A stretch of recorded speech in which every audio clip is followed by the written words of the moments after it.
ಗುರು ಚತುಷ್ಟಯರಿಗೆ ಶಿರಸ ಮನಸ್ಸ ನಮಸ್ಕರಿಸುತ್ತಾ ಹಾಗೂ ವಾಸವಿ ದೇವಿ ಅಡಿದಾವರಗಳಲ್ಲಿ ನನ್ನ ನಮಸ್ಕಾರಗಳನ್ನು ಅರ್ಪಿಸುತ್ತಾ ಇಲ್ಲಿ ಸೇರಿರುವಂತಹ ಎಲ್ಲ ಶ್ರೋತೃವೃಂದದವರಿಗೂ ಬರಲಿರುವ ನಂದೀಶ್ ಸಾರಿಗೂ ಸಹ ಸ್ವಾಗತವನ್ನು ಕೋರ್ತಾ ಈ ದಿನದ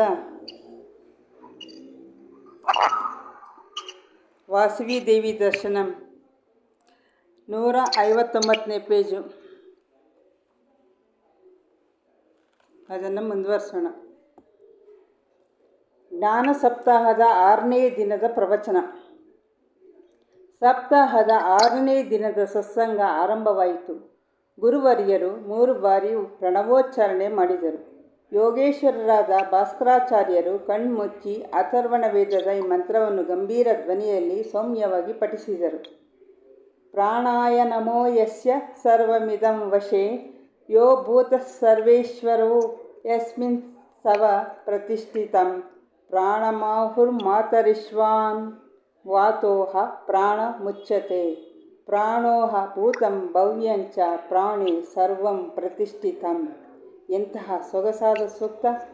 ಪಠಿಸುವಾಗಲೇ ಆನಂದ, ಅರ್ಥವಾದಾಗ ಮಹದಾನಂದ, ಅನುಭೂತಿಯಾದಾಗ ಅನಿರ್ವಚನೀಯ ಆನಂದ ಎಂದು ನುಡಿಯುತ್ತಾ ಗುರುವರಿಯರು ಕ್ಷಣಕಾಲ ಮೌನವಾಗಿ ಕುಳಿತು ಧ್ಯಾನಮಗ್ನರಾದರು. ಇದೇನು ಆರಂಭದಲ್ಲಿಯೇ ಗುರುಗಳು ಅಂತರ್ಮುಖಿಗಳಾಗಿ ಬಿಡುತ್ತಿರುವರಲ್ಲ ಎಂದು ಎಲ್ಲರೂ ಕಣ್ಣು ಮಿಟುಕಿಸದೆ ನೋಡತೊಡಗಿದರು. ಕುಸುಮ ಶ್ರೇಷ್ಠಿ ಕುಸುಮಾಂಬೆಯೆಡೆಗೆ ನೋಡಿ ಒಂದೆರಡು ಕ್ಷಣ ತಾಳು, ಅವರು ಮುಂದುವರಿಸುತ್ತಾರೆ ಎಂದು ಸನ್ನೆಯಿಂದ ತಿಳಿಸಿದನು. ಗುರುಗಳು ದೀರ್ಘ ಶ್ವಾಸವನ್ನು ಎಳೆದುಕೊಂಡು ಬಹಿರ್ಮುಖರಾದರು. ಅವರ ನೇತ್ರಗಳು ನಕ್ಷತ್ರ ಕಾಂತಿಯಿಂದ ಹೊಳೆಯುತ್ತಿದ್ದವು. ಮುಖವು ಸುಪ್ರಸನ್ನವಾಗಿತ್ತು. ಒಮ್ಮೆ ಕುಸುಮ ದಂಪತಿಗಳತ್ತ ನೋಡಿದರು. ಗುರುಗಳಿಗೆ ಆ ಅನ್ಯೋನ್ಯ ದಂಪತಿಗಳ ಮೇಲೆ ಅಮಿತ ವಾತ್ಸಲ್ಯವಿತ್ತು. ಹೇ ಪ್ರಾಣವೇ, ನಿನಗೆ ನಮಸ್ಕಾರ. ಈ ಬ್ರಹ್ಮಾಂಡವೆಲ್ಲವೂ ನಿನ್ನ ವಶದಲ್ಲಿದೆ. ಸರ್ವಕ್ಕೂ ಒಡೆಯನು ನೀನೇ. ನಿನ್ನಲ್ಲೇ ಎಲ್ಲವೂ ಪ್ರತಿಷ್ಠಿತವಾಗಿದೆ. ಅಥರ್ವಣ ವೇದದ ಈ ಸೂಕ್ತವು ಪ್ರಾಣದ ಮಹಿಮೆಯನ್ನು ಅದೆಷ್ಟು ಅರ್ಥವತ್ತಾಗಿ ಸ್ತುತಿಸಿದೆ. ಆತ್ಮವನ್ನು ಬಿಟ್ಟರೆ ಪ್ರಪಂಚದಲ್ಲಿ ಪ್ರಾಣವೇ ಹೆಚ್ಚಿನದು. ಈ ಪ್ರಪಂಚದಲ್ಲಿರುವ ಸಮಸ್ತ ಜೀವಿಗಳಿಗೆಲ್ಲ ಚೈತನ್ಯ ಪ್ರದಾತನೇ ಪ್ರಾಣ. ಅವರ ಒಳ ಹೊರ ಚಲನ ವಲನಗಳಿಗೆಲ್ಲ ಕಾರಣವೇ ಈ ಪ್ರಾಣದೇವನು. ಈ ಪ್ರಾಣಶಕ್ತಿಯೇ ಪ್ರಾಣಿಗಳ ಚಲನೆಯನ್ನು ನಿಗ್ರಹಿಸುತ್ತದೆ. ಅದು ವಾಯುರೂಪದಲ್ಲಿ ಸರ್ವತ್ರ ವ್ಯಾಪಿಸಿದೆ. ನಮ್ಮೆಲ್ಲರ ಸ್ಥೂಲ ಶರೀರಗಳು ಸ್ಥೂಲ ಪ್ರಾಣದಿಂದ ಜೀವಂತವಾಗಿದೆ. ಆದರೆ ಈ ಸ್ಥೂಲ ಪ್ರಾಣವು ಸೂಕ್ಷ್ಮ ಪ್ರಾಣದಿಂದ ಚೈತನ್ಯಮಯವಾಗಿದೆ. ಜೀವಾತ್ಮನ ಜೊತೆ ಚಿತ್ತದ ಸಂಬಂಧವೇರ್ಪಟ್ಟಾಗ ಚೈತನ್ಯ ಉಂಟಾಯಿತು. ಹೀಗೆ ಒಂದು ಬಲವಾದ ಆಯಸ್ಕಾಂತದ ಬಳಿಯಲ್ಲಿ ಕಬ್ಬಿಣದ ತುಣುಕುಗಳನ್ನಿಟ್ಟರೆ ಅವುಗಳು ಚಲಿಸತೊಡಗುತ್ತವೆಯೋ ಅಂತೆಯೇ ಈ ಸೂಕ್ಷ್ಮ ಪ್ರಾಣದಿಂದ ಸೂಕ್ಷ್ಮ ಶರೀರಗಳು, ಕಾರಣ ಶರೀರಗಳು ಜೀವಂತವಾಗಿರುತ್ತವೆ ಮತ್ತು ಚೈತನ್ಯಮಯವಾಗಿರುತ್ತದೆ. ಸೂಕ್ಷ್ಮ ಪ್ರಾಣದಿಂದಲೇ ಸ್ಥೂಲ ಶರೀರವು ಚೈತನ್ಯಶೀಲವಾಗಿದೆ. ಈ ಪ್ರಾಣವು ಸದಾ ಚಲಿಸುತ್ತಲೇ ಇರುವುದು. ಮನುಷ್ಯನು ನಡೆಯುವಾಗ, ನುಡಿಯುವಾಗ, ಭಾವಿಸುವಾಗ, ಯೋಚಿಸುವಾಗ, ಕನಸನ್ನು ಕಾಣುವಾಗ, ನಿದ್ರಿಸುವಾಗ ಸದಾ ಕ್ರಿಯಾಶೀಲನಾಗಿರುತ್ತದೆ. ಈ ಸ್ಥೂಲ ಪ್ರಾಣವು ಹೊರಗಿನ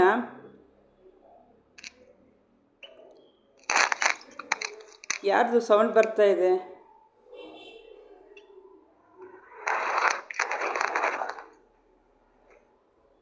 ಯಾರೋ ಮ್ಯೂಟ್ ಮಾಡ್ಕೊಳ್ಳಿಯಮ್ಮ ದಯವಿಟ್ಟು.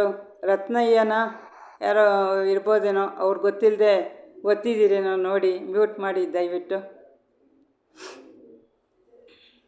ಈ ಸ್ಥೂಲ ಪ್ರಾಣವು ಹೊರಗಿನ ವಾಯುವನ್ನು ಆಶ್ರಯಿಸಿಕೊಂಡು ಜೀವಂತವಾಗಿರುತ್ತದೆ. ಈ ಸ್ಥೂಲ ಪ್ರಾಣವು ಜೀವಿಯ ಮರಣ ಸಮಯದಲ್ಲಿ ಮಾತ್ರ ದೇಹದಿಂದ ಬೇರ್ಪಟ್ಟು ಇಲ್ಲವಾಗುತ್ತದೆ.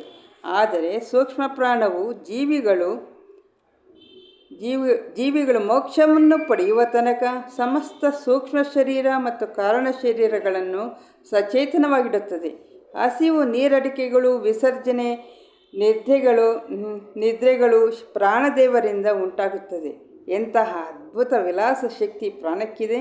ನಮ್ಮ ಶರೀರದ ಕಣ ಕಣದಲ್ಲೂ ಹರಿಯುತ್ತಿರುವ ಪ್ರಾಣಧಾರೆಯನ್ನು ಅಂತರ್ಮುಖಿಗಳಾಗಿ ದರ್ಶಿಸಿರಿ ಎಂದು ಹೇಳುತ್ತಾ ಅಂತರ್ವೀಕ್ಷಣೆ ಮಾಡಿಕೊಳ್ಳಲು ಆದೇಶಿಸಿದರು. ಈ ಜ್ಞಾನ ಸಪ್ತಾಹದ 6ನೇ ದಿನದಲ್ಲಿ ಅವರು ಈ ಪ್ರಾಣದ ಒಂದು ಮಹತ್ವವನ್ನು ತಿಳಿಸಿ ಹೇಳ್ತಾ ಇದ್ದಾರೆ. ಎಲ್ಲ ಇರುತ್ತೆ, ಈ ಶರೀರ ಏನೂ ಚಲನೆ ಮಾಡಲ್ಲ, ನಮಗೆ ಗೊತ್ತು. ಪ್ರಾಣ ಹೊರಟೋಯ್ತು ಅಂತೀವಿ, ಪ್ರಾಣ ಹೋಯ್ತು. ಹಾಗಾದರೆ ಈ ಶರೀರ ಇದೆಯಲ್ಲ, ಕಣ್ಣಿದೆ, ಎಲ್ಲ ಇಂದ್ರಿಯಗಳಲ್ಲಿ ಇದೆ, ಆದರೂ ಅವನು ಮಾತಾಡ್ತಾ ಇಲ್ಲ, ನೋಡ್ತಾ ಇಲ್ಲ, ಕೇಳ್ತಾ ಇಲ್ಲ, ಏನೂ ಇಲ್ವಲ್ಲ ಅಂತ ಅನಿಸುತ್ತೆ, ನಮ್ಗೆ ಅನಿಸುತ್ತಾ ಇರುತ್ತೆ. ಅದಕ್ಕೋಸ್ಕರ ಅವ್ರು ಸತ್ತೋಗಿದ್ದಾರಪ್ಪ, ಅವರಿಲ್ಲ ಅಂತ ಹೇಳ್ತೀವಿ. ಬಟ್ ಎಷ್ಟು ಸೂಕ್ಷ್ಮವಾಗಿರುತ್ತಲ್ವ ಈ ಪ್ರಾಣ ಅನ್ನೋದು. ಈ ಪ್ರಾಣ ನಮಗೆ ಕಣ್ಣಿಗೆ ಕಾಣಿಸೋಲ್ಲ, ಆದರೂ ಅದರ ಒಂದು ಇರುವಿಕೆಯಿಂದ ಇದೆಲ್ಲ ಕೆಲಸ ಮಾಡ್ತಾಯಿದೆ. ಕಣ್ಣು ನೋಡ್ತಾ ಇದೆ, ಕಿವಿ ಕೇಳಿಸ್ತಾ ಇದೆ, ಕಣ್ಣಿಂದ ನೋಡಿಕೊಂಡು ಓದ್ತಾ ಇದ್ದೀನಿ, ಮತ್ತು ಹೇಳ್ತಾ ಇದ್ದೀನಿ, ಬಾಯಿಂದ ಹೇಳ್ತಾ ಇದ್ದೀನಿ ಅಂತಂದರೆ ಆ ಒಂದು ಶಕ್ತಿ, ಆ ಪ್ರಾಣಶಕ್ತಿ ನನ್ನ ಶರೀರದಲ್ಲಿ ಇರುತ್ತಿರೋದ್ರಿಂದ ನಾನು ಮಾತಾಡೋದಕ್ಕೆ ಸಾಧ್ಯ ಆಗಿದೆ ಅನ್ನೋದು ನಮಗೆಲ್ರಿಗೂ ಚೆನ್ನಾಗಿ ಗೊತ್ತು. ಆದರೆ ಪ್ರಾಣದ ಒಂದು ವಿಶೇಷ ಶಕ್ತಿ ಏನು, ಈ ಪ್ರಪಂಚದಲ್ಲಿ ಆತ್ಮನ ಬಿಟ್ಟರೆ ಪ್ರಾಣಕ್ಕೆ ಸೆಕೆಂಡ್ ಮಹತ್ವ.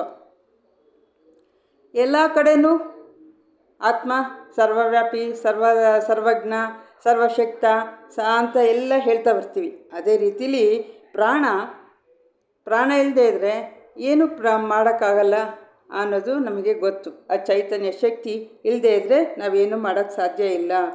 ಒಂದು ಚಲನೆ ಆಗಲಿ, ವಲನೆ ಆಗಲಿ, ತಿನ್ನೋದಾಗಲಿ, ಮೂಸೋದಾಗಲಿ, ಪ್ರತಿಯೊಂದೂ ಯೋಚನೆ ಮಾಡಬೇಕಾದ್ರೆ, ತಿನ್ನಬೇಕಾದ್ರೆ, ಪ್ರತಿಯೊಂದಕ್ಕೂ ನಮಗೆ ಆ ಪ್ರಾಣಶಕ್ತಿ ಇದ್ದೇ ಇರಬೇಕು. ಜೀವಂತವಾಗಿ ಇರಿಸುತ್ತೆ ನಮ್ಮ ಶರೀರವನ್ನು.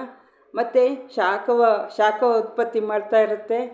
ಶಾಖದಿಂದ ಎಲ್ಲನೂ ಒಳಗಡೆ ಆ ಇಂದ್ರಿಯಗಳ ಕೆಲಸಗಳು ತಾನಷ್ಟಕ್ಕೆ ತಾನೇ ಮಾಡೋದಕ್ಕೆ ಮಾಡ್ತಾ ಇರೋದು ನಮಗೆ ಚೆನ್ನಾಗಿ ಗೊತ್ತಾಗುತ್ತೆ.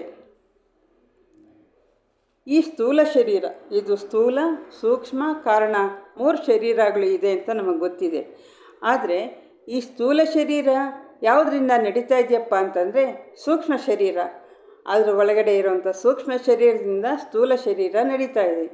ಅದಕ್ಕೂ ಹಿಂದೆ ಕಾರಣ ಶರೀರದಿಂದ ಸೂಕ್ಷ್ಮ ಶರೀರದಿಂದ ಈ ಸ್ಥೂಲ ಶರೀರ ನಮಗೆ ಕಾಣ್ತಾ ಇದೆ.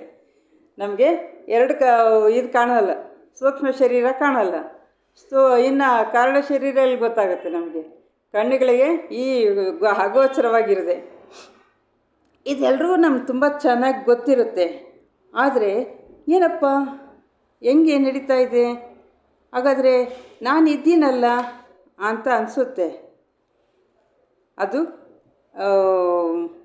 ಸೂಕ್ಷ್ಮ ಪ್ರಾಣ, ಸೂಕ್ಷ್ಮ ಶರೀರ ಸಮೇತ, ಮತ್ತು ಏನದು ಸ್ಥೂಲ ಕಾರಣ ಶರೀರ, ಸೂಕ್ಷ್ಮ ಶರೀರ ಸಮೇತ ಅದು ಬಿಟ್ಕೊಂಡು ಹೊರಟೋಗುತ್ತೆ.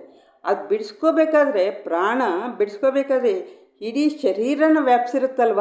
ಆ ವ್ಯಾಪಕವಾಗಿರುವಂಥ ಶರೀರ ಇದ್ದಾಗ ಏನಾಗುತ್ತೆ, ಬಿಡಿಸ್ಕೋಬೇಕಾದ್ರೆ ನಮಗೆ ನೋವಾಗುತ್ತೆ. ಪ್ರಾಣ ಹೋಗಬೇಕಾದ್ರೆ ನೋವಾಗುತ್ತೆ. ಎಷ್ಟು ಚೆನ್ನಾಗಿ ಗೊತ್ತಿಲ್ಲದೆ ಅದು ಕೆಲಸ ಮಾಡ್ಕೊಂಡು ಹೋಗುತ್ತೆ ಅಂತಂದರೆ, ಇವಾಗಲೂ ಇದೆಯಲ್ಲ, ಯಾಕೆ ಬಿಡಿಸ್ಕೊಳ್ಳಿಲ್ಲ, ಏನು ಮಾಡಲಿಲ್ಲ? ಎಲ್ಲ ಓಪನೇ ಇದೆಯಲ್ಲ, ಎಲ್ಲ ಇಂದ್ರಿಯಗಳು ಓಪನೇ ಆಗಿದೆ, ಆದರೂ ಪ್ರಾಣ ಹೋಗ್ತಾ ಇಲ್ಲ. ನಾವು ಹೇಳಬೇಕಾದ್ರೆ ಹೋಗ್ಬಿಡುತ್ತಾ? ಇಲ್ಲ. ನಾವು ಇರು ಅಂತಂದರೆ ಇರೋಕ್ಕೆ ಸಾಧ್ಯನಾ? ಆ ಸಾಧ್ಯನೇ ಇಲ್ವಲ್ಲ, ನಮ್ಗೆ ಗೊತ್ತಿದೆ. ಪ್ರತಿಯೊಂದು ಏನು ತಿಂದ ಆಹಾರ ನಮಗೆ ಬಾಯಿಯಲ್ಲಿ ಇಟ್ಕೊಳ್ಳೋದೊಂದು ಗೊತ್ತು. ಆ ಬಾಯಿಂದ ಅದು ಕೆಲಸ ಏನು ಮಾಡ್ತಾ ಇದೆ, ಅದು ಎಲ್ಲಿಗೆ ಹೋಗುತ್ತೆ, ಅದ್ರ ಕೆಲಸ ಏನು ಅನ್ನೋದು ನಮಗೆ ಗೊತ್ತಿಲ್ಲ. ಹೊಟ್ಟೆಗೆ ಹೋದ್ಮೇಲೆ ಹೊಟ್ಟೆಯಲ್ಲಿ ಜೀರ್ಣಕ್ರಿಯೆಗಳೆಲ್ಲ ನಡಿಬೇಕಾದ್ರೆ ಅದಕ್ಕೆ ಏನೇನು ಬೇಕೋ ದ್ರವಗಳೆಲ್ಲ ಉತ್ಪತ್ತಿಯಾಗುತ್ತೆ. ದ್ರವಗಳು ಉತ್ಪತ್ತಿಯಾಗಿ ಅದು ಬೇಕಾದನ್ನು ಹೀರಿಕೊಂಡು ತಿರ್ಗಾ ಇನ್ನೊಂದಕ್ಕೆ ಪಾಸ್ ಮಾಡ್ತಾ ಇರುತ್ತೆ. ಪ್ರತಿಯೊಂದು ಅಂಗಾಂಗಗಳು ಒಂದೊಂದು ಕೆಲಸ ಮಾಡ್ತಾಯಿದೆ. ಎಷ್ಟು ಚೆನ್ನಾಗಿ ಕೆಲಸ ಮಾಡ್ತಾಯಿದೆ ಅಂತಂದರೆ ನಾವು ತಿಂದ ಅನ್ನ ಜೀರ್ಣ ಆದಾಗಲೇ ರಕ್ತ ಆಗ್ಬೋದು. ರಕ್ತ ಆಗಿ ಮತ್ತು ಪ್ರತಿ ಶರೀರದಲ್ಲಿ ಪ್ರತಿಯೊಂದು ಅಂಗಾಂಗಕ್ಕೂ ರಕ್ತ ಸಂಚಾರ ಮಾಡ್ತಾ ಇರುತ್ತೆ. ನಾವು ನಾವೇನಾದ್ರು ನೋಡಲಿ ನೋಡದೇ ಇರಲಿ, ಗೊತ್ತಿರಲಿ ಗೊತ್ತಿಲ್ಲದೇ ಇರಲಿ, ಅದ್ರ ಕೆಲಸ ಅದು ಮಾಡ್ತಾ ಇರುತ್ತೆ. ಅಯ್ಯೋ ನಾನು ಮಾಡ್ತಾಯಿದ್ದೀನಿ ಅಂತ ನಿಂಗೆ ಗುರ್ತಿಸ್ಲಿಲ್ಲ ಅಂತ ಹೇಳ್ಕೊಂಡು ಅದೇನಾದರೂ ಬೇಜಾರು ಮಾಡ್ಕೊಳ್ಳುತ್ತಾ? ಖಂಡಿತ ಇಲ್ಲ. ನಿಮಗೆ ಆಹಾರ ತಿನ್ನಬೇಕು ಅನಿಸುತ್ತೆ, ಇಲ್ಲ ಕಾಫಿ ಕುಡಿಬೇಕು ಅನಿಸುತ್ತೆ, ಬಾಯಾರಿಕೆ ತುಂಬ ಆಗ್ತಾಯಿದೆಯಪ್ಪ, ಇದು ಯಾಕೆ ಅಂತಂದರೆ ಒಳಗಡೆ ಆ ಪ್ರಾಣ ಕ್ರಿಯೆಗಳು ನಡೀತಾ ಇರೋದಕ್ಕೋಸ್ಕರ ನಮಗೆ ನೀರು ಬೇಕು ಅನಿಸುತ್ತೆ, ಆಹಾರ ಬೇಕು ಅನಿಸುತ್ತೆ, ಒಂದೊಂದು ಸಲ ಬೇಡ ಅನಿಸುತ್ತೆ. ಇವೆಲ್ಲ ಆಗೋದು ಒಳಗಡೆ ಕ್ರಿಯೆಗಳು ಆಗೋದ್ರಿಂದ ಆ ಪ್ರಾಣಶಕ್ತಿ ಒಂದೊಂದು ಅಣುವಿನಲ್ಲೂ ಭಗವಂತನ ಕೃಪೆ, ಭಗವಂತನ ಒಂದು ಇರುವಿಕೆ ಹೆಂಗಿದೆ ಅಂತಂದರೆ ಆಟಮ್ ಅಂತಾರೆ. ಆಟಮ್ ಒಳಗಡೆ ನ್ಯೂಟ್ರಾನ್, ಪ್ರೋಟಾನ್, ಎಲೆಕ್ಟ್ರಾನ್ ಸುತ್ತನೇ ಇರುತ್ತೆ. ಎಷ್ಟು ಸುತ್ತನೇ ಇರುತ್ತೆ. ಒಂದು ಮಾತ್ರ ನ್ಯೂಟ್ರಾನ್ ಅಂತಾರೆ, ಅದು ತಟಸ್ಥವಾಗಿರುತ್ತೆ. ಈ ಒಂದು ವೈಜ್ಞಾನಿಕವಾಗಿ ನಾವು ನೋಡಬೇಕು ಅಂದರೆ ಟೆಲಿಸ್ಕೋಪ್ ಇಟ್ಕೊಂಡು ನೋಡಬೇಕಾಗತ್ತೆ. ಇಡೀ ಪ್ರಪಂಚ ಎಲ್ಲ ಆಟಮ್ಮಯವಾಗಿದೆ.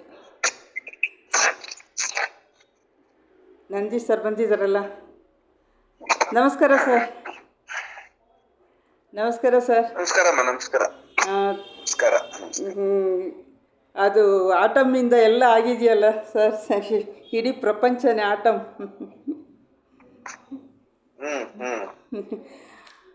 ಆ ಆಟಮ್ಮು ಎಷ್ಟು ವೈವಿಧ್ಯಮಯವಾಗಿದೆಯಲ್ಲ ಸರ್. Neutron, proton, electron. ಅದು ನ್ಯೂಟ್ರಾನ್ ಮಾತ್ರ ಸುಮ್ಮನೆ ತಟಸ್ಥವಾಗಿರುತ್ತೆ ಸರ್. ಅದೇ ಬ್ರಹ್ಮ, ವಿಷ್ಣು, ಮಹೇಶ್ವರ ಅಂತ ಮೂರು. ಅಂದರೆ ಉತ್ಪತ್ತಿ ಮತ್ತೆ ಇದು ಪೋಷಣೆ ಮತ್ತೆ ಲಯನ? ಉತ್ಪತ್ತಿ, ಸ್ಥಿತಿ, ಲಯ. ಯಾವುದು ಉತ್ಪತ್ತಿ ಮಾಡುತ್ತೆ? ಎಲೆಕ್ಟ್ರಾನ್ ಇಂದ ಬೇರೆ ಬೇರೆ ವಸ್ತುಗಳು ತಯಾರಾಗ್ತವೆ. ಎಲೆಕ್ಟ್ರಾನ್ ಸಂಯೋಜನೆಯಿಂದ ಒಂದು ಎಲೆಕ್ಟ್ರಾನು ಇನ್ನೊಂದು ಪರಮಾಣುವಿನ ಜೊತೆಗೆ ಸಂಬಂಧ ಮಾಡ್ತದೆ. ಅದು ಇನ್ನೊಂದು ಎಲೆಕ್ಟ್ರಾನ್ ಜೊತೆ ಸೇರ್ಕೊಂಡು ಆಟಮ್ಗಳನ್ನ ಸೇರಿಸ್ತದೆ, ಅದು ಮಾಲಿಕ್ಯೂಲ್ ಆಗುತ್ತೆ. ಹಾಗಾಗಿ ಅದು ಮಹೇಶ್ವರ. ಇನ್ನು ನ್ಯೂಟ್ರಾನ್ ಅನ್ನೋದು ಬ್ರಹ್ಮ. ತಾನು ಯಾವುದ್ರಲ್ಲೂ ಭಾಗಿಯಾಗಲ್ಲ, ಅದು ನ್ಯೂಟ್ರಲ್ ಆಗಿರುತ್ತೆ.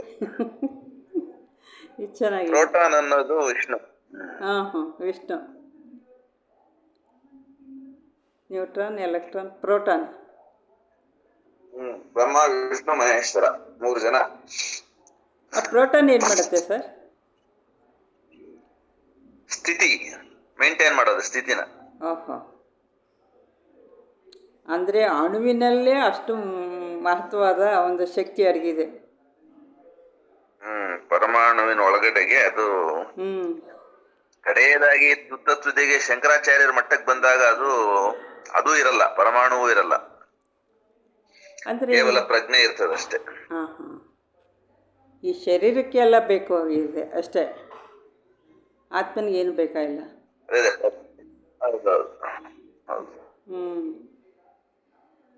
ಜ್ಞಾನ ಸಪ್ತಾಹದ 7ನೇ ದಿನದ ಪ್ರವಚನ.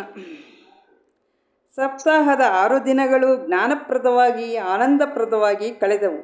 7ನೇ ದಿನದ ಜ್ಞಾನ ನಿಧಿಗಳಾದ ಭಾಸ್ಕರಾಚಾರ್ಯರು ಪ್ರವಚನ ಮೊದಲು ಮಾಡಿದರು. ಜ್ಞಾನ ಪಿಪಾಸುಗಳೇ, ಪ್ರತಿ ಜೀವಿಯೂ ತನ್ನ ಸಂಸ್ಕಾರಗಳಿಗೆ ಅನುಗುಣವಾಗಿ ಜೀವನ ನಡೆಸುತ್ತಾ ಆ ಜನ್ಮದ ಋಣಗಳು ತೀರಿದಾಗ ದೇಹವನ್ನು ತ್ಯಜಿಸಿ ಆಕಾಶಮಂಡಲದಲ್ಲಿ ಓಡಾಡುತ್ತಿರುತ್ತದೆ.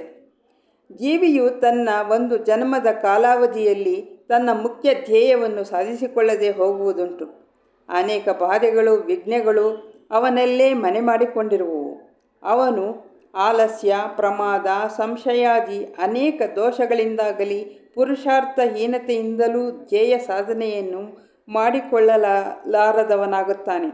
ಆಗ ಮತ್ತೆ ಮತ್ತೆ ಜನ್ಮಗಳನ್ನು ಧರಿಸುತ್ತಾ, ಕರ್ಮಗಳನ್ನು ಮಾಡುತ್ತಾ, ಮತ್ತೆ ಸುಖ ದುಃಖಗಳನ್ನು ಅನುಭವಿಸುತ್ತಾ, ಮತ್ತೆ ಜನ್ಮಗಳನ್ನೆತ್ತುತ್ತಾ, ಹೊಸ ದೇಹಗಳನ್ನು ಧರಿಸುತ್ತಾ ಜೀವನ ಹೋರಾಟದಲ್ಲಿ ಸಾಗುವನು.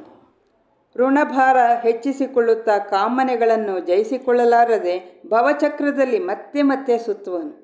ವಿವೇಕ, ವೈರಾಗ್ಯ, ಭಕ್ತಿ ಜ್ಞಾನಗಳನ್ನು ಅವನು ಪಡೆಯುವ ತನಕ ಜೀವಿಯ ಜನ್ಮಗಳು ಅನಂತ ಯಾತ್ರೆ ಸಾಗುತ್ತದೆ. ಜೀವಿಯ ಜನ್ಮಗಳ ಅನಂತ ಯಾತ್ರೆ ಸಾಗುತ್ತದೆ. ತನ್ನ ಪ್ರಬಲವಾದ ವಾಸನಾ ವಿಶೇಷಣ ಅನುಸಾರವಾಗಿ ಅವನಿಗೆ ಪುನರ್ಜನ್ಮ ನಿರ್ಣಯವಾಗುತ್ತದೆ. ಯಾವ ದೇಶದಲ್ಲಿ, ಯಾವ ಊರಿನಲ್ಲಿ, ಯಾರ ಮನೆಯಲ್ಲಿ, ಯಾರ ಸಂತಾನವಾಗಿ ಶೇಷ ಕಾಮನೆಗಳು, ಶೇಷ ಧ್ಯೇಯಗಳು ಪೂರ್ಣಗೊಳ್ಳಲು ಕಾರ್ಯಕ್ಷೇತ್ರವು ಸಿದ್ಧವಾಗುವುದು, ಅಲ್ಲಿ ಆ ತಾಯಿಯ ಗರ್ಭದಲ್ಲಿ ಜೀವಿಯು ಪ್ರವೇಶಿಸಿ ಜನ್ಮ ಧರಿಸುವನು. ಪುನರ್ಜನ್ಮಧಾರಣೆಗೆ ಇಂತಿಷ್ಟೇ ಸಮಯವೆಂಬ ನಿರ್ಬಂಧವಿಲ್ಲ. ಹೇಳಿ ಸರ್ ಇದಕ್ಕೆ. ಇದೆಲ್ಲ ಅಪರದ ವ್ಯಾಪಾರ. ಅಪರ ಪರ ಅಂತ ಎರಡು ಸೃಷ್ಟಿಯನ್ನ ನಾವು ನೋಡಿದಾಗ ಪರಾಪ್ರಕೃತಿ ಅಂತ ಒಂದಿರುತ್ತೆ, ಅಪರಾಪ್ರಕೃತಿ ಅಂತ ಒಂದಿರುತ್ತೆ. ಈ ವಿವರಣೆಗಳೆಲ್ಲ ಬರೋದು ಅಪರಾಪ್ರಕೃತಿ ಒಳಗಡೆಗೆ. ಇಲ್ಲಿಂದ ಮುಂದಕ್ಕೆ ಪರಾಪ್ರಕೃತಿಯ ಒಂದು ವಲಯದೊಳಗಡೆಗೆ ಈ ಸಿದ್ಧಾಂತಗಳು, ಕರ್ಮ, ಪುನರ್ಜನ್ಮ, ನಾಮ, ರೂಪ, ದೇಹ ಇತ್ಯಾದಿಗಳು ಯಾವುದು ಇರೋದಿಲ್ಲ ಅಲ್ಲಿ. ಅದು ಶುದ್ಧ ಚೈತನ್ಯದ ಒಂದು ಸ್ಥಿತಿ. ಇಲ್ಲಿ ಪಂಚಭೂತಗಳನ್ನ ಬಳಸ್ಕೊಂಡು ದೇಹಗಳನ್ನ ಹೊದ್ದು ನಡೆಸ್ತಕ್ಕಂತ ಕರ್ಮ ಪರಂಪರೆ ಏನಿದೆ, ಜನ್ಮ ಪರಂಪರೆ ಏನಿದೆ, ಕರ್ಮ ಮತ್ತು ಪುನರ್ಜನ್ಮಕ್ಕೆ ಅನುಗುಣವಾಗಿ ಭವ ಅನ್ನೋದು ಜೀವಕ್ಕೆ ಆವರಿಸ್ಕೊಳ್ಳುತ್ತೆ ಅನ್ನೋದನ್ನ ಇಲ್ಲಿ ಹೇಳ್ತಾ ಇದ್ದಾರೆ. ಅದ್ರಲ್ಲೇ ಇರ್ಬೇಕು ಅಂತ ಏನು ಇಲ್ಲ. ಜೀವ ಮನಸ್ಸು ಮಾಡಿದ್ರೆ ನೇರವಾಗಿ ಅಪರದ ಎಲ್ಲ ವ್ಯಾಪಾರಗಳನ್ನ ಬಿಟ್ಟು ಅನಾಸಕ್ತಿಯಿಂದ ಅದೇನಾದ್ರೂ ಸಂಕಲ್ಪ ಮಾಡಿದ್ರೆ ಪ್ರಕೃತಿ ಒಳಗಡೆಗೆ ಪ್ರವೇಶ ಪಡಿಬಹುದು. ಇಲ್ಲಿ ಅಪರದ ವ್ಯವಹಾರಗಳಿಗೆ ಈ ಒಂದು ವರ್ಣನೆ ಅಥವಾ ವಿವರಣೆ ನಡೆಯುತ್ತೆ. ಇಲ್ಲಿಂದ ಉತ್ತೀರ್ಣ ಆದ್ಮೇಲೆ ಜೀವ ಅಪರ ಪ್ರಕೃತಿಯ ಆಚೆಗೆ ಅದು ಹೋಗೋ ಅರ್ಹತೆ ಪಡ್ಕೊಂಡಾಗ ಅಪರದ ಯಾವ ನಿಯಮವೂ, ಯಾವ ಬಂಧನವೂ, ಯಾವ ರೀತಿಯಲ್ಲೂ ಅದನ್ನ ನಿರ್ಬಂಧಿಸಲ್ಲ ಆಚೆ ಹೋಗುವಂತ ಜೀವಗಳನ್ನ.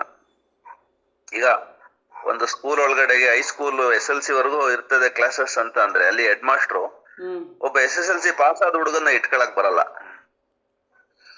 ಅವನ್ನ TC ಕೊಟ್ಟು ಕಳಿಸ್ಬಿಡ್ಬೇಕು ಹಂಗೆ. ಅಂದ್ರೆ ಪಾಸ್ ಆಗ್ಲಿಲ್ಲ ಅಂತಂದ್ರೆ ಇಟ್ಕೋಬೇಕು, ಪಾಸ್ ಆಯ್ತು ಅಂತಂದ್ರೆ ಅಲ್ಲೇ TC ಅಲ್ಲೇ ಇಟ್ಕೊತಾನೆ, ಕಟ್ಟಪ್ಪ ಅಂತ ಹೇಳ್ತಾನೆ, ತಿರ್ಗಾ ಬಾರಪ್ಪ ಅಂತ ಹೇಳ್ತಾನೆ, ಪರೀಕ್ಷೆ ಬರಿ ಅಂತ ಹೇಳ್ತಾನೆ. ಹಾಗೆ ಹೀಗೆ ಜೀವನ ಪ್ರಯಾಣ ಸಾಗುತ್ತಾ ಸಾಗುತ್ತಾ ಅವನು ದ್ವಂದ್ವಗಳಲ್ಲಿ ಸಿಲುಕುತ್ತಾ ಅವನಲ್ಲಿ ಸತ್ಯ ಸಾಕ್ಷಾತ್ಕಾರದ ಹಂಬಲ ಮೂಡುವುದು. ಅವನ ಅಂತರಂಗವು ದೈವ ಚಿಂತನೆಯಲ್ಲಿ ರಂಭಿಸಿ ಆ ರುಚಿಯಿಂದ ಪ್ರಪಂಚಾಭಿಮುಖವಾಗಿದ್ದ ಅವನ ಮನಸ್ಸು ಸಾಧನೆಯೆಡೆಗೆ ತಿರುಗುತ್ತದೆ.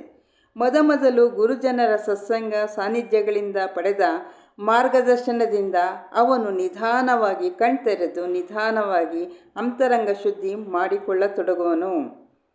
ಬಹೂನಾಂ ಜನ್ಮನಾಮಂತೆ ಜ್ಞಾನವಾನ್ ಮಾ ಪ್ರಪದ್ಯತೆ ವಾಸುದೇವ ಸರ್ವಮಿತಿ ಸ ಮಹಾತ್ಮ ಸುದುರ್ಲಭ. ಭಗವದ್ಗೀತೆಯ 7ನೇ ಅಧ್ಯಾಯದ 19ನೇ ಶ್ಲೋಕದಲ್ಲಿ ಬರುತ್ತೆ. ಭ್ರಾಂತಿಜನ್ಯ ಜ್ಞಾನ ತೊರೆದು ನಿಸ್ಸಂದೇಹವಾಗಿ ಜ್ಞಾನವನ್ನು ಪಡೆದುಕೊಳ್ಳುತ್ತಾ ನಿರಂತರವಾಗಿ ಸ್ವಯಂ ಸಾಧನೆಯಿಂದ, ಅಭ್ಯಾಸ ವೈರಾಗ್ಯಗಳಿಂದ, ಸ್ವಯಂ ಸಂದರ್ಶನದಿಂದ ಸ್ವಾನುಭವ ಶ್ರೀಯನ್ನು ಹೊಂದುತ್ತಾನೆ. ತದ್ಬುದ್ಧಯಸ್ತದಾತ್ಮಾನ ತನ್ನಿಷ್ಠಾ ತತ್ಪರಾಯಣಾಃ ಗಚ್ಚಂತ್ಯ ಪುನರಾವೃತ್ತಿಂ ಜ್ಞಾನ ನಿರ್ಧೂತ ಕಲ್ಮಷಾಃ. ಇದು ಭಗವದ್ಗೀತೆಯ 5ನೇ ಅಧ್ಯಾಯದ 17ನೇ ಶ್ಲೋಕದಲ್ಲಿ ಬರುತ್ತೆ. ಸದಾ ಆತ್ಮತುಷ್ಟನಾಗಿ ಜೀವಿಸುತ್ತಾನೆ. ಹೀಗೆ ಜೀವನ್ಮುಕ್ತನಾದವನಿಗೆ ದೇಹವಿದ್ದರೂ ದೇಹ ಭಾವವಿಲ್ಲ, ಪೂರ್ವ ಜೀವನದ ಘಟನೆಗಳು ಸ್ಮರಣೆ ಇದ್ದರೂ ಸುಖ ದುಃಖಗಳಿಲ್ಲ, ರಾಗದ್ವೇಷಗಳಿಲ್ಲ, ಜೀವಿಸಿದ್ದರೂ ಜೀವನ ವ್ಯಾಮೋಹವಿಲ್ಲ, ಭೋಗ ವಸ್ತುಗಳ ಮಧ್ಯೆ ಇದ್ದರೂ ವಿಷಯ ಕಾಮನೆ ಇಲ್ಲ. ಪ್ರಾರಬ್ಧವಿರುವ ತನಕ ಕೃತಕೃತ್ಯ ಜೀವನ ನಡೆಸುತ್ತಾ ಲೋಕಕ್ಕೆ ಚಿರಶಾಂತಿ, ಸತ್ಯ ಬೋಧೆ, ಜ್ಞಾನ ಪ್ರಭೆಗಳನ್ನು ನೀಡುತ್ತಾ ಬ್ರಹ್ಮೈಕ್ಯನಾಗುತ್ತಾನೆ. ಆ ಮಹಾತ್ಮನು ಮಾಡಿದ ತಪೋಬಲ, ಜ್ಞಾನಬಲ, ಕಾರುಣ್ಯ ಬಲಗಳು ಲೋಕದ ಸಾಧಕರ ಅಭ್ಯುದಯ ನಿಶ್ರೇಯಸ್ಸುಗಳಿಗೆ ಪ್ರೇರಕವಾಗಿ, ಆಶೀರ್ವಾದ ಕವಚವಾಗಿ, ಕೃಪಾಬಲವಾಗಿ ತಮ್ಮನ್ನು ಆರಾಧಿಸಿದವರ ಪಾಲಿಗೆ ದಿವ್ಯೈಶ್ವರ್ಯವಾಗುತ್ತದೆ ಎಂದು ಪೂರ್ಣ ವಿವರಣೆ ಇತ್ತು. ಸಪ್ತಾಹಕ್ಕೆ ಮುಕ್ತಾಯ ಹಾಡಿದರು, ಮಂಗಳ ಶ್ಲೋಕ ಪಠಿಸಿದರು, ಆಶೀರ್ವಾದ ಪಡೆದಳು, ತನ್ನ ಸ್ವಹಸ್ತಗಳಿಂದ ಪ್ರಸಾದವನ್ನೂ ಹಂಚಿದಳು. ಸಪ್ತಾಹದ ನಂತರ ವೇದ, ಉಪನಿಷತ್ತು, ಭಗವದ್ಗೀತೆ, ರಾಮಾಯಣ, ಮಹಾಭಾರತ, ಭಾಗವತಾದಿ ಗ್ರಂಥಗಳಿಗೆ ಪೂಜೆ ಮಾಡಿ ಪಂಚಭಕ್ಷ ಪರಮಾನ್ನ ನಿವೇದನೆ ಮಾಡಿ ಕುಸುಮಾಂಬೆಯು ಸುವಾಸಿನಿಯರಿಗೆ ಮಂಗಳ ದ್ರವ್ಯಗಳನ್ನು, ಫಲಪುಷ್ಪಗಳನ್ನು, ಅಮೂಲ್ಯ ವಸ್ತ್ರಾಭರಣಗಳನ್ನು, ಗ್ರಂಥಗಳನ್ನು ತಾಂಬೂಲ ರೂಪದಲ್ಲಿ ನೀಡಿ ಆಶೀರ್ವಾದ ಪಡೆದಳು. ಇದನ್ನ ಹೇಳಿ ಸರ್. ಅದು 2 ಶ್ಲೋಕಗಳನ್ನು ತಗೊಂಡಿದ್ದಾರೆ. ಅಲ್ಲಿ ಜೀವದ ಗತಿ ಹೇಗೆ ಅನ್ನೋದನ್ನ ಅವರು ಹೇಳ್ತಾರೆ.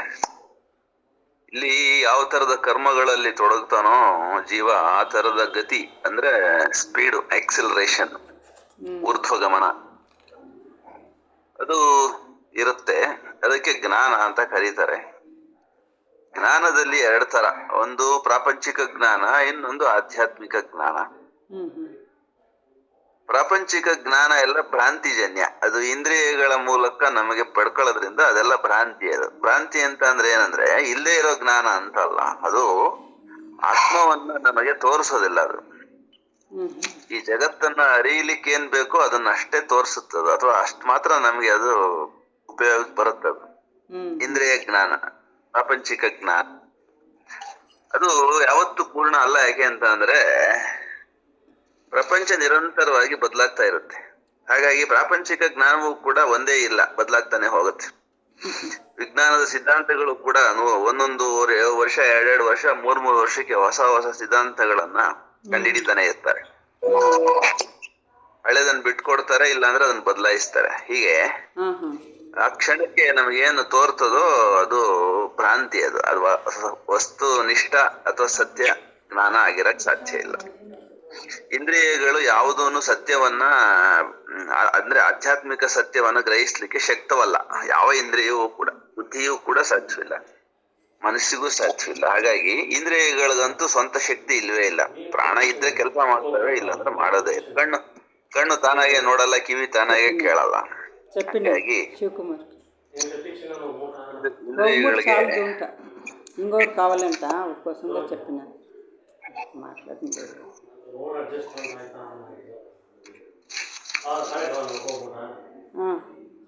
కావాలంట.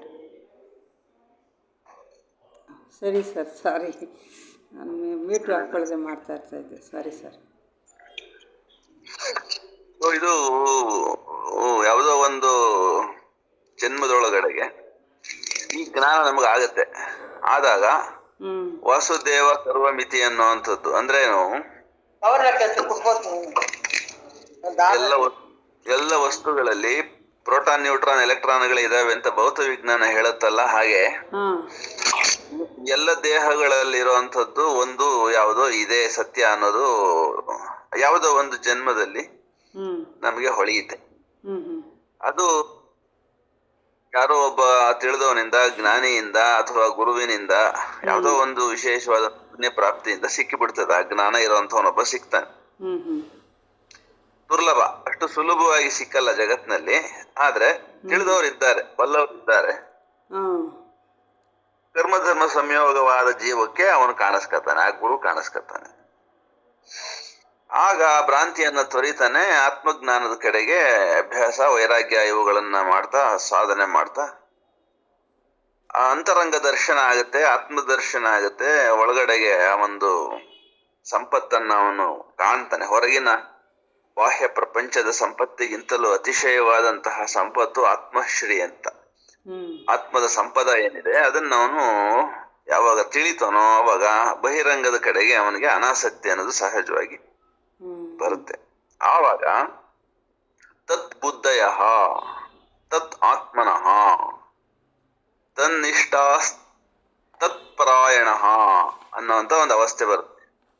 ಯಾವಾಗ ಆತ್ಮದ ಅನುಭವ ಆಗುತ್ತೆ, ಆತ್ಮದ ಸಾಕ್ಷಾತ್ಕಾರ ಆಗುತ್ತೆ, ಅವಿಚ್ಛಿನ್ನವಾದ ಆನಂದದ ಅನುಭೂತಿ ಅವನಿಗಾಗತ್ತೆ. ಆವಾಗ ಎಲ್ಲ ಬುದ್ಧಿ, ಎಲ್ಲ ಇದು ಏನು ಮನಸ್ಸು, ಅಹಂಕಾರದ ವೃತ್ತಿಗಳಿದ್ವು ಅವೆಲ್ಲ ಒಳಮುಖ ಆಗಿಬಿಡ್ತಾವ. ಅವು ಈ ಹೊರಗಡೆಗೆ ಹರಿತಾ ಇದ್ದಂತ ಇಂದ್ರಿಯಗಳೆಲ್ಲ ಇವಾಗ ಶಾಂತವಾಗಿ ಒಳಕ್ಕೆ ತಿರುಗ್ತದೆ. ಆವಾಗ ಇಂದ್ರಿಯ ನಿಗ್ರಹ ಅನ್ನೋದಾಗಿ ಅತೀಂದ್ರಿಯ ಆಗಿ, ಅದೇ ಇಂದ್ರಿಯಗಳೆಲ್ಲ ಅತೀಂದ್ರಿಯವಾಗಿ ಅತೀಂದ್ರಿಯ ಜ್ಞಾನವನ್ನ ಅಂದ್ರೆ ಆತ್ಮಜ್ಞಾನವನ್ನ ಪಡ್ಕೊಳ್ಳೋ ಅಂತ ಅವಸ್ಥೆಗೆ ಬಂದು ಮುಟ್ಟಿದಾಗ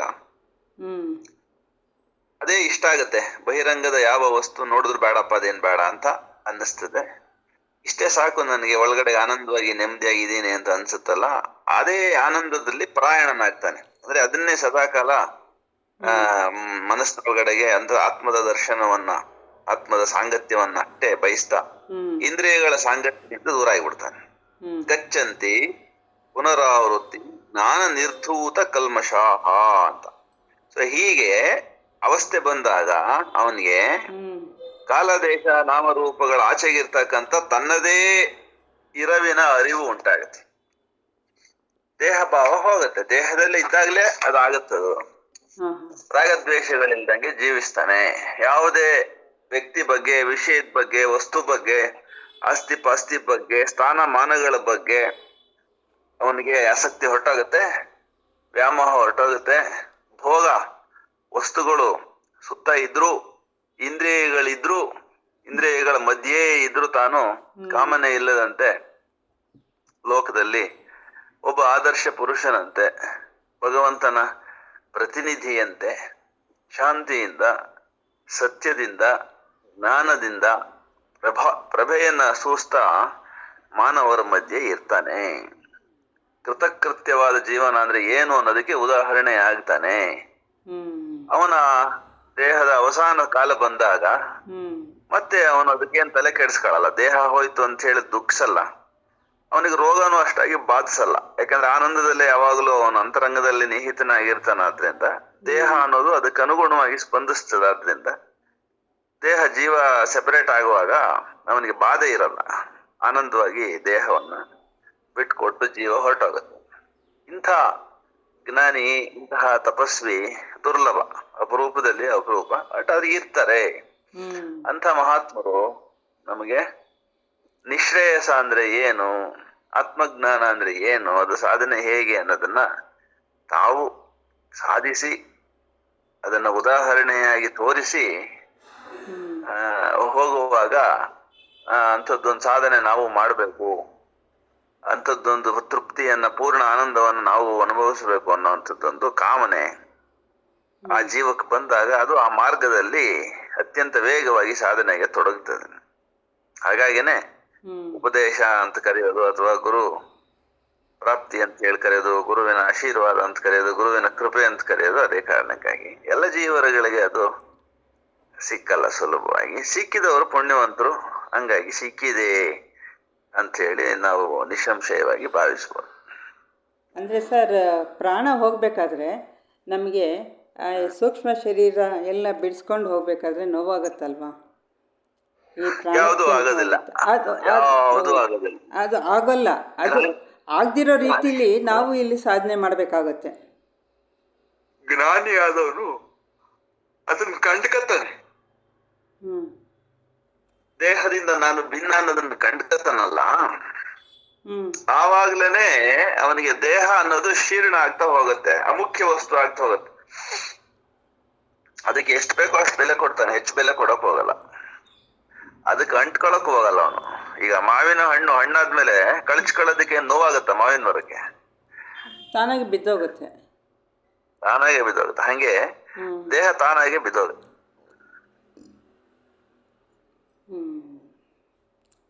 ಅದಕ್ಕೋಸ್ಕರ ಇಲ್ಲಿ ಪುನರಪಿ ಜನನಂ ಪುನರಪಿ ಮರಣಂ ಪುನರಪಿ ಜನನೇ ಜಠರೇ ಶಯನಂ ಅಂತ ಬಂದ್ಬಿಡುತ್ತೆ. ಎಲ್ಲಿವರೆಗೆ ನೀವು ಅಪರ ಪ್ರಜ್ಞೆ ಒಳಗಿರ್ತೀರಿ ಅಲ್ಲಿವರೆಗೆ ಪುನರಪಿ ಜನನ. ಅಪರದಿಂದ ನೀವು ಪಾರ ಆದ್ರೆ ಜನನವೂ ಇಲ್ಲ, ಮರಣವೂ ಇಲ್ಲ, ದೇಹವೂ ಇಲ್ಲ, ಕಾಲವೂ ಇಲ್ಲ, ದೇಶವೂ ಇಲ್ಲ. ಪರ ಮಾತೆ ಒಳಗಡೆಗೆ ಲೀನರಾಗಿ ನಿರಂತರ ಶಾಂತಿಯಲ್ಲಿ ಒಂದಾಗ್ತಾ ಹೋಗ್ತೀವಿ. ಸೀಮಂತೋನಯನ. ಹೀಗೆ ಜ್ಞಾನ ಸಪ್ತಾಹವು ಹುಣ್ಣಿಮೆಯ ದಿನ ಮುಕ್ತಾಯಗೊಂಡಿತು. ಗುರುಗಳ ಮಾರ್ಗದರ್ಶನದಂತೆ ಆ ಹುಣ್ಣಿಮೆಯಂದು ಕುಸುಮಾಂಬೆಯು ಬ್ರಾಹ್ಮಿ ಮುಹೂರ್ತದಲ್ಲಿ ಅಭ್ಯಂಜನ ಸ್ನಾನ ಮಾಡಿ ಗುರು ಮಂತ್ರ ದೀಕ್ಷೆಗಾಗಿ ಹಂಬಲಿಸುತ್ತಾ ಸಿದ್ಧಳಾಗಿದ್ದಳು. ಅದೇ ಸಮಯಕ್ಕೆ ನೃಪಾಲನಾದ ಕುಸುಮಶ್ರೇಷ್ಠಿಯು ಗುರು ಭಾಸ್ಕರಾಚಾರ್ಯರಿಗೆ ಬೇಕಾದದ್ದೆಲ್ಲವನ್ನೂ ಒದಗಿಸಿದನು.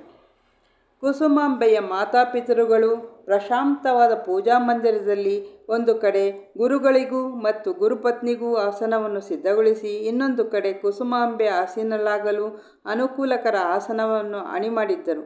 ಕುಸುಮಶ್ರೇಷ್ಠಿ, ಕುಸುಮಾಂಬೆ ಇಬ್ಬರು ಗುರುದಂಪತಿಗಳಿಗೆ ಅರ್ಘ್ಯಪಾದ್ಯಗಳನ್ನಿತ್ತು ಅವರ ಪಾದಗಳಿಗೆ ವಿಭೂತಿ ಹಚ್ಚಿ ಪೂಜಿಸಿದರು.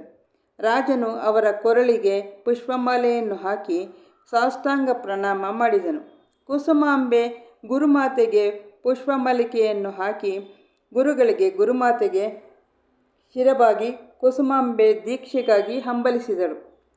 ಕುಸುಮಾಂಬೆಯು ಆ ಶುಭ ದಿನ ತನ್ನ ಪಾಲಿಗೆ ಜ್ಞಾನೋದಯದ ಬೆಳದಿಂಗಳನ್ನು ತರುವ ಭಾಗ್ಯೋದಯದ ದಿನವೆಂದು ಆನಂದಿಸುತ್ತಾ ಗುರುಗಳ ಸಮೀಪಕ್ಕೆ ಬಂದು ಕುಳಿತಳು. ಗುರು ಪ್ರಾರ್ಥನಾ ಸ್ತೋತ್ರಗಳನ್ನು ಪಠಿಸಿದರು. ಗುರುಗಳು ಅವಳ ಎಡಗಿವಿಗೆ ಕೇಳಿಸುವಂತೆ ದೀಕ್ಷಾ ಮಂತ್ರವನ್ನು 3 ಬಾರಿ ಉಚ್ಚರಿಸಿದರು. ಇನ್ನು ಮುಂದೆ ಇದನ್ನು ಪ್ರಾತಃ ಸಂಧ್ಯೆ ಮತ್ತು ಸಾಯಂ ಸಂಧ್ಯೆಗಳಲ್ಲಿ ಜಪಿಸಬೇಕು. ಮಿಕ್ಕ ವೇಳೆಗಳಲ್ಲಿ ನೆನಪು ಮಾಡಿಕೊಂಡು ಅಥವಾ ತಾನಾಗಿ ನೆನಪಾದರೆ ಮತ್ತೆ ಮತ್ತೆ ಸ್ಮರಿಸಿಕೊಳ್ಳಬೇಕು. ಮಂತ್ರವೆಂದರೆ ಮನನಾತ್ ತ್ರಾಯತೆ ಇತಿ ಮಂತ್ರಃ, ಅಂದರೆ ಮತ್ತೆ ಮತ್ತೆ ಉಚ್ಚರಿಸುವುದರಿಂದ ಅದು ರಕ್ಷಿಸುತ್ತದೆ ಎಂಬ ಅರ್ಥದಲ್ಲಿ ಅದನ್ನು ಮಂತ್ರವೆಂದು ಕರೆಯಲಾಗಿದೆ. ಮಂತ್ರವೆಂದರೆ ಅದು ಕೇವಲ ಶಬ್ದವಲ್ಲ, ಅದೊಂದು ಶಕ್ತಿಯ ಪುಂಜ. ಈಗಾಗಲೇ ನಾನು ವಿವರಿಸಿದಂತೆ ಮಂತ್ರಪಠಣದಲ್ಲಿ 3 ಬಗೆ ಇದೆ: ವಾಚಿಕ ಜಪ, ಉಪಾಂಶು ಜಪ, ಮಾನಸಿಕ ಜಪ. ವಾಚಿಕ ಜಪವೆಂದರೆ ಗಟ್ಟಿಯಾಗಿ ಉಚ್ಚರಿಸುವುದು. ಉಪಾಂಶು ಜಪವೆಂದರೆ ತುಟಿಗಳನ್ನು ಮಾತ್ರ ಅಲುಗಿಸಿ ಶಬ್ದ ಯಾರಿಗೂ ಕೇಳದಂತೆ ಮಾಡುವುದು. ಮಾನಸಿಕ ಜಪವೆಂದರೆ ಮನಸ್ಸಿನಲ್ಲೇ ಮಾಡಿಕೊಳ್ಳುವುದು. ಮೊದಲು ಪ್ರಯತ್ನದಿಂದ ಮಾಡಿದ ಮಂತ್ರೋಚ್ಚಾರಣೆಯು ಅಭ್ಯಾಸ ಹೆಚ್ಚಿದಂತೆಲ್ಲ ತಾನಾಗಿ ನಡೆಯಲಾರಂಭಿಸುತ್ತಾ ಕೊನೆಗೆ ಅದು ಅಜಪವಾಗಿ ಸಿದ್ಧಿಘಟ್ಟಕ್ಕೊಯ್ಯುತ್ತದೆ ಎಂದು ಸುಂದರವಾಗಿ ಭಾಸ್ಕರಾಚಾರ್ಯರು ವಿವರಿಸಿ ಕುಸುಮಾಂಬೆಯ ಶಿರಸ್ಸಿನ ಮೇಲೆ ಕೈಯಿರಿಸಿ ಆಶೀರ್ವದಿಸಿದರು. ದೌಹೃದಿನಿ ಅಂದರೆ 2 ಹೃದಯಗಳಿಂದ ಕೂಡಿದ ಕುಸುಮಾಂಬೆಯ ಉದರದಲ್ಲಿದ್ದ ಕೂಸು ಅತ್ಯಂತ ಸ್ಪಂದಿಸಿತು. ಎಷ್ಟು ಕೇಳಿ ಸರ್.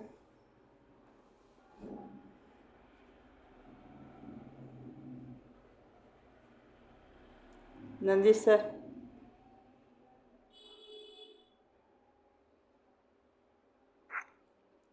ಈಗ 7 ದಿನಗಳ ಪ್ರವಚನ ಆಗಿದೆ ಅನ್ನೋದು, ಮತ್ತೆ 7 ದಿನಗಳ ಪ್ರವಚನದಲ್ಲಿ ಏನೆಲ್ಲ ಆಯ್ತು ಅನ್ನೋದು ನಮಗೆ ನೆನಪಿನಲ್ಲಿ ಇಟ್ಕೊಂಡು ಮುಂದಕ್ಕೆ ಹೋಗ್ಬೋದು. ಅವಳು ಗುರುಗಳ ಆಶೀರ್ವಾದವನ್ನ ಪಡೆದು ಆ ಹುಣ್ಣಿಮೆಯ ಶುಭ ದಿನದಂದು ಬ್ರಾಹ್ಮಿ ಮುಹೂರ್ತದಲ್ಲಿ ಮಂತ್ರ ದೀಕ್ಷೆಗಾಗಿ ಸಿದ್ಧಳಾಗ್ತಾಳೆ. ಭಾಸ್ಕರಾಚಾರ್ಯರು, ಮಾತಾಪಿತರುಗಳು ಇವರೆಲ್ಲರ ಒಂದು ಸನ್ನಿಧಿ ಒಳಗಡೆಗೆ ಅತ್ಯಂತ ಭಕ್ತಿಪೂರ್ವಕವಾಗಿ ಆ ಗುರು ದಂಪತಿಗಳಿಗೆ ಅವರ ಪಾದಗಳಿಗೆ ನಮಸ್ಕಾರ ಮಾಡಿ, ಪಾದ ಪೂಜೆ ಮಾಡಿ, ಪ್ರಣಾಮ ಮಾಡಿ, ನಮಸ್ಕಾರ ಮಾಡಿದ್ದಾದ್ಮೇಲೆ ಮಂತ್ರ ದೀಕ್ಷೆಯನ್ನ ಕೊಡ್ತಾರೆ. ಮಂತ್ರ ದೀಕ್ಷೆ ಅಂದ್ರೆ ಏನೇನು ಅಂದ್ರೆ, ಮನಸ್ಸು ಪೂರ್ಣವಾಗಿ ಯಾವುದೋ ಒಂದರಲ್ಲಿ ಲಯವಾಗುವಂತೆ ಮಾಡುವಂತಹ ಒಂದು ವಿಶಿಷ್ಟವಾದಂತಹ ಶಕ್ತಿ ಸಂಪನ್ನವಾದಂತಹ ಶಬ್ದ. ಅದನ್ನ ಮಂತ್ರ ಅಂದ್ರೆ ಮನಸ್ಸನ್ನು ಸಂಪೂರ್ಣ ಲಯಗೊಳಿಸಿಬಿಟ್ಟು, ಯಾವುದು ಆ ಮಂತ್ರ ಅನ್ನೋದ ದೇವತೆ ಇದೆಯೋ ಆ ಮಂತ್ರ ದೇವತೆ ಒಳಗಡೆಗೆ ನಮ್ಮ ಮನಸ್ಸನ್ನ ಕರಗಿಸಿ ಬಿಡೋ ಅಂತ, ಲೀನಗೊಳಿಸ್ತಕ್ಕಂಥ ಶಬ್ದ ಅದು. ಅಂಥದ್ದೊಂದು ಮಂತ್ರವನ್ನ ಅವರಿಗೆ ಕೊಡ್ತಾರೆ. ಅದು ಆದ್ಮೇಲೆ ಆ ವಾಚಿಕ, ಉಪಾಂಶು, ಮಾನಸಿಕ 3 ರೀತಿಯಲ್ಲೂ ನಿರಂತರವಾಗಿ ಆ ಮಂತ್ರ ಜಪವನ್ನ ಅನುಷ್ಠಾನ ಮಾಡಿದ್ದಾದ್ಮೇಲೆ ತನಗ್ತಾನೆ ಅದು ಇಡೀ ಶರೀರದ ಎಲ್ಲ ಕಡೆ, ಎಲ್ಲ ಜೀವಕೋಶಗಳಲ್ಲಿ, ಎಲ್ಲ ಚಕ್ರಗಳಲ್ಲಿ ಆ ಮಂತ್ರದ ಅನುಷ್ಠಾನದ ಪರಿಣಾಮ ಸಿದ್ಧಿಯಾಗತ್ತೆ. ಮಂತ್ರ ದೇವತೆ ಮತ್ತು ಈ ದೇಹದ ಎಲ್ಲ ವ್ಯವಸ್ಥೆಗಳು ಒಂದಾದ ಕಾರಣಕ್ಕಾಗಿ ದೇವತಾ ಶಕ್ತಿ ಅನ್ನೋದು ದೇಹದಲ್ಲಿ ಪ್ರಕಟವಾಗತ್ತೆ. ಅದು ಆ ಗರ್ಭದಲ್ಲಿದ್ದಂತ ಮಗುವಿನ ಆರೋಗ್ಯದ ಮೇಲೆ, ಮಗುವಿನ ಮಾನಸಿಕತೆಯ ಮೇಲೂ ಪರಿಣಾಮವನ್ನು ಉಂಟು ಮಾಡುತ್ತೆ. ಅದು ಇಲ್ಲಿ ಬಹಳ ಮುಖ್ಯವಾದದ್ದು. ಗುರು ಕೃಪೆ, ಗುರುವಿನ ಮಂತ್ರಶಕ್ತಿ ಗರ್ಭದಲ್ಲಿರ್ತಕ್ಕಂಥ ಮಗುವಿನ ಮೇಲೆ ಏನು ಪರಿಣಾಮ ಮಾಡಬೇಕು ಅದನ್ನ ಮಾಡಲಿಕ್ಕೆ ಬೇಕಾದಂತ ಮಂತ್ರ ಪಠಣದ, ಜಪದ ಅನುಷ್ಠಾನ ಮಾಡಿದ್ದಾರೆ. ಅದು ಬಾಯಿನಲ್ಲಿ ವಿವರಿಸೋದು ಅಷ್ಟು ಸರಿಯಲ್ಲ. ಅದು ಅನುಷ್ಠಾನ ಮಾಡಿಯೇ ಪಡ್ಕೊಳ್ಳೋಂಥದ್ದು. ಹಿಡಿದು ನಡೆದು ಪಡೆದು ನೋಡ್ಬೇಕು. ಅದನ್ನ ಮೊದಲು ಮಂತ್ರವನ್ನ ಹಿಡಿಬೇಕು, ಆಮೇಲೆ ನಡಿಬೇಕು, ಆಮೇಲೆ ಪಡಿಬೇಕು. ಮಾತಿನಲ್ಲಿ ಏನು ಹೇಳಕ್ಕಾಗಲ್ಲ. ಅದು ಬರೀ ಶಬ್ದ ಅಲ್ಲ. ಅದೊಂದು ನಮ್ಮೊಳಗೆ ನಾವು ನೋಡ್ಕೊಳ್ಬೇಕಾದ, ಅನುಭವಿಸ್ಬೇಕಾದಂತ ಸಾಧನೆಯ ಮೂಲಕವೇ ಅಥವಾ ಹೊರಗಿನ ಜಗತ್ತಿನಿಂದ ನಾವು ಡೀಲಿಂಗ್ ಆಗೋದ್ರ ಮೂಲಕ ಅಂತರಂಗದಲ್ಲಿ ಸಾಧಿಸಬಹುದಾದ ಒಂದು ವಿಶೇಷವಾದ ಆತ್ಮ ಸಂಪತ್ತು. ಅದನ್ನ ಇಲ್ಲಿ ಹೇಳ್ತಾ ಇದ್ದಾರೆ. ಮಂತ್ರದೀಕ್ಷೆಯನ್ನು ಕುಸುಮಾಂಬೆಯು ಸ್ವೀಕರಿಸುತ್ತಿರುವಾಗ ಅವಳ ಉದರದಲ್ಲಿ ಶಿಶುವಿನ ಅಪೂರ್ವ ಚಲನಾನುಭವವಾಯಿತು. ಆಗ ಅವಳು ಗುರುಗಳಿಂದ ಜನಿಸಲಿರುವ ಶಿಶುವು ಅಪ್ರತಿಮ ತೇಜೋರಾಶಿ ಎಂದು ತಿಳಿದು ಅವಾಕ್ಕಾದಳು. ಸಪ್ತಾಹವು ಮುಗಿದು ಭಾಸ್ಕರಾಚಾರ್ಯರು ಮಿಕ್ಕೆಲ್ಲರೂ ಅವರವರ ಸ್ವಸ್ಥಾನಗಳಿಗೆ ತೆರಳಲು ಸಿದ್ಧರಾದರು. ಕುಸುಮಾಂಬೆಗೆ ದೀಕ್ಷೆ ನೀಡಿದ ಸಂದರ್ಭಕ್ಕಾಗಿ ಕುಸುಮಶ್ರೇಷ್ಠಿಯ ಆಶ್ರಮಕ್ಕೆ ವಿಶೇಷವಾಗಿ ಧನಧಾನ್ಯ, ವಸ್ತ್ರ ಸಾಮಗ್ರಿಗಳನ್ನು ತನ್ನ ಮಡದಿಯ ಕೈಗಳಿಂದ ದಾನ ಮಾಡಿಸಿದನು. ಹೀಗೆ ಭಾಸ್ಕರಾಚಾರ್ಯರು ಉಪದೇಶಿಸಿದ ಪವಿತ್ರವಾದ ಮಂತ್ರವನ್ನು ಎಡೆಬಿಡದೆ ಜಪಿಸಲು ಪ್ರಯತ್ನಿಸುತ್ತಾ ರಾಣಿಯು ಜಪದಲ್ಲಿ ಸಿದ್ಧಿ ಪಡೆಯಬೇಕೆಂದು ಶ್ರದ್ಧೆಯಿಂದ ಅಭ್ಯಾಸ ಮಾಡತೊಡಗಿದಳು.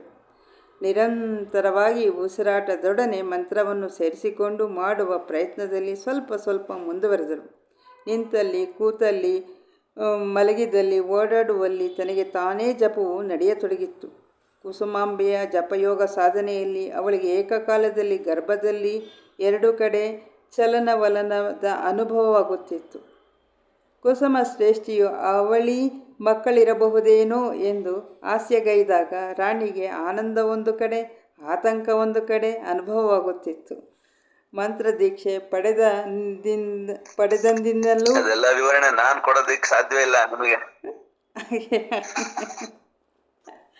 ಅಲ್ಲ, ಆ ವಿವರಣೆ ಎಲ್ಲ ನಾನು ನಿಮ್ಗೆ ಯಾರಿಗೂ ಕೊಡ್ಬೇಕಾಗಿಲ್ಲ. ನಿಮಗೆಲ್ಲ ಗೊತ್ತಿದೆ. ಅಂದರೆ ಮಂತ್ರದೀಕ್ಷೆ ಅವಳು ಆವಾಗಲೇ ಮಾಡೋಕ್ಕೆ ಶುರು ಮಾಡಿಬಿಟ್ಲು ಅಂತ ತಾನೇ. ಶುರು ಮಾಡಿಬಿಟ್ಲು. ಅವಳಿಗೂ ಸಂಸ್ಕಾರ ಇತ್ತು. ಆ ಸಂಸ್ಕಾರಗಳ ರೂಪದಲ್ಲಿ ಅವರಿಗೆ ಒಬ್ಬ ಮಗು ಅಂತಲ್ಲ 2 ಮಕ್ಕಳು ಓಡಾಡ್ತಾ ಇದೆ ಅನ್ನೋ ಅನುಭವ ಉಂಟಾಯಿತು ಅವಳಿಗೆ ಅಂತ ಇಲ್ಲಿ ಲೈಟಾಗಿ ಹೇಳ್ತಾ ಇದ್ದಾರೆ. ಮಂತ್ರದೀಕ್ಷೆ ಪಡೆದಂದಿನಿಂದಲೂ ಸಪ್ತಾಹದ ಅನೇಕ ಪ್ರಶ್ನೆಗಳಿಗೆ ಉತ್ತರ ಪಡೆದಿದ್ದರಿಂದಲೂ ರಾಣಿಯ ಮನಸ್ಸಿಗೀಗ ಏಕಾಗ್ರವಾಗುತ್ತಾ ಕರ್ಮದಲ್ಲಿ ತಾನು ತೊಡಗಿದ್ದರೂ ತನ್ನ ಪಾಡಿಗೆ ತಾನು ನಡೆಯತೊಡಗಿದ ಮಾನಸಿಕ ಜಪದಿಂದಾಗಿ ಆಕೆಗೆ ಏನೋ ಒಂದು ವಿಶಿಷ್ಟವಾದ ಸ್ಪಂದನದಿಂದುಂಟಾದ ಶಕ್ತಿಯು ತನ್ನ ನರನಾಡಿಗಳಲ್ಲಿ ಹೊಸ ಚೈತನ್ಯವನ್ನು, ವಿಶೇಷವಾದ ಉನ್ನತ ಮಾನಸಿಕ ಸ್ತರವನ್ನು ಉಂಟು ಮಾಡಿದೆ ಎಂದು ಅವಳಿಗೆ ಚೆನ್ನಾಗಿ ಅರಿವಾಗತೊಡಗಿತು. ಒಂದು ಕಡೆ ಜಪದಿಂದಾಗಿ ಆಂತರಿಕ ಉಲ್ಲಾಸ, ಇನ್ನೊಂದು ಕಡೆ ದಿವ್ಯ ಶಿಶುವಿಗೆ ಜನ್ಮ ನೀಡಲಿರುವ ಸಂತಸ. ಹೀಗಾಗಿ ಅವಳ ಮನೋಚಂದ್ರಮನ ಬೆಳೆದಿಂಗಳು ತಂಪನ್ನೀಯತೊಡಗಿತ್ತು. ಇತ್ತೀಚೆಗೆ ಕುಸುಮಾಂಬೆಯು ಅಲೌಕಿಕ ಕಾಂತಿಯಿಂದ ಶೋಭಿಸುತ್ತಿರುವಳೆಂದು ಕುಸುಮಶ್ರೇಷ್ಠಿ ದರ್ಶಿಸಿದನು. ತಮ್ಮ ಮಗಳು ಎಷ್ಟೊಂದು ತೇಜೋಪೂರ್ಣಳಾಗಿ ಕಂಗೊಳಿಸುತ್ತಿದ್ದಾಳೆಂದು ಮಣಿಕುಂಡಲ ದಂಪತಿಗಳು ಏಕಾಂತದಲ್ಲಿ ಮಾತನಾಡಿಕೊಂಡರು. ಮಗಳಿಗೆ ಯಾರ ದೃಷ್ಟಿಯೂ ತಾಕದಿರಲೆಂದು ಕುಸುಮಾಂಬೆಯ ತಾಯಿ ಆಗಾಗ ದೃಷ್ಟಿ ತೆಗೆಯುತ್ತಿದ್ದಳು. ಮೈಕೈ ತುಂಬಿಕೊಂಡು ಲಾವಣ್ಯ ರಾಶಿಯಂತೆ ಕುಸುಮಾಂಬೆಯು ಎಲ್ಲರಿಗೂ ಕಾಣುತ್ತಾ ನವಚೇತನದಿಂದ ಅರಮನೆಯಲ್ಲಿ ದಣಿವಿಲ್ಲದೆ ಓಡಾಡಿಕೊಂಡಿದ್ದಳು. ಜಪ, ಧ್ಯಾನ, ಪೂಜೆಗಳನ್ನು ಮಾತ್ರ ತಪ್ಪಿಸುತ್ತಿರಲಿಲ್ಲ. ಒಮ್ಮೊಮ್ಮೆ ಕುಸುಮಾಂಬೆಗೆ ಅಭೂತಪೂರ್ವ ಅನುಭೂತಿಯುಂಟಾದಾಗ ಏಕಾಂತದಲ್ಲಿ ತಲ್ಲೀನಳಾಗಿ ಕುಳಿತು ಬಿಡುತ್ತಿದ್ದಳು. ಒಂದು ದಿನ ತನ್ನ ಪ್ರಾಣಸಖನಾದ ಪೆನುಗೊಂಡಾದೀಪನು ಜೊತೆಯಲ್ಲಿದ್ದರೂ ಅವಳು ತನಗಾದ ಅನುಭವವನ್ನು ವ್ಯಕ್ತಪಡಿಸಲಾಗದೆ ಮೌನಿಯಾಗಿ ಬಿಟ್ಟಳು.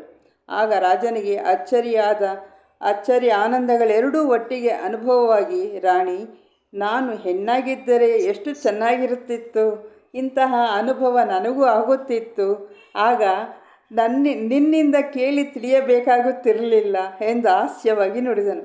ಹಾಗೆಯೇ ಮಾತು ಮುಂದುವರಿಸಿದನು. ಭಾವುಕತೆ, ಕೋಮಲತೆ, ತಲ್ಲೀನತೆಗಳನ್ನು ಸ್ತ್ರೀಯರಿಗೇ ಕೊಟ್ಟು ಪ್ರಕೃತಿ ಮಾತೆಯು ಸ್ತ್ರೀಯರೇ ಈ ಹೊಣೆಗಾರಿಕೆಯನ್ನು ಚೆನ್ನಾಗಿ ಹೊರವರೆಂದು ಕಾಪಾಡಿಕೊಂಡು ಬೆಳಗಿಸಬಲ್ಲರೆಂದು ಅರ್ಥಕೊಂಡು ಬಿಟ್ಟಿದ್ದಾಳೆ. ಏಕೆಂದರೆ ಅವಳು ಹೆಣ್ಣೇ ತಾನೇ.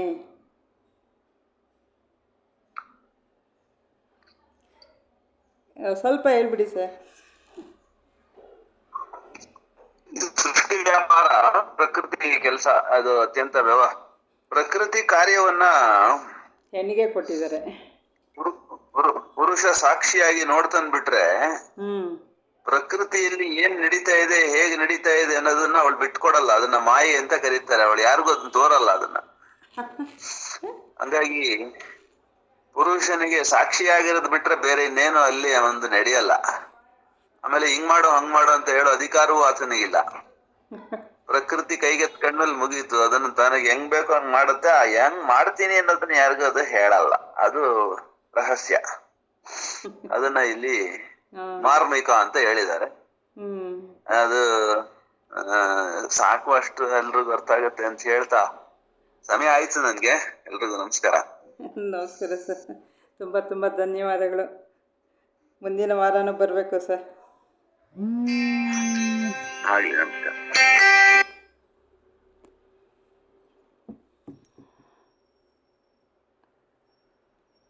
ಇನ್ಯಾರು ಬೈದ್ದಾರೆ? ಇವ್ರು ಬಂದಿಲ್ವಾ? ಜ್ಯೋತಿ ಅವರು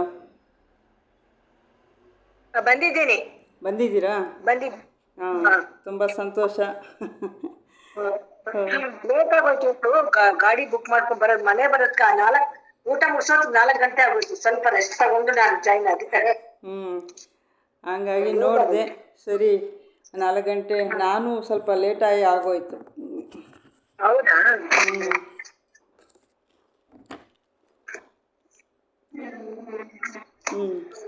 ಹೇಳಿಯಪ್ಪ.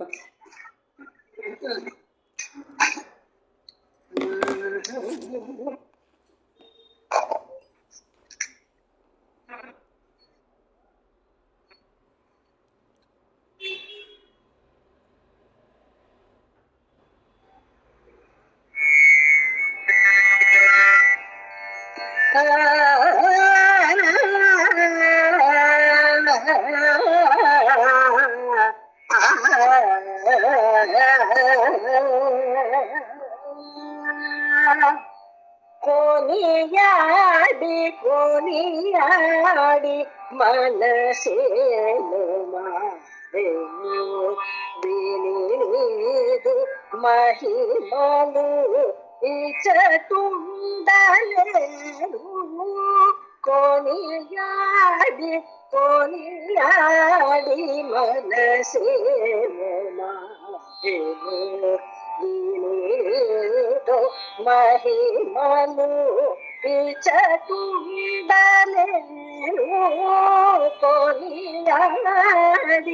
ಕೋನಿಯಾಡಿ ಮನಸೇ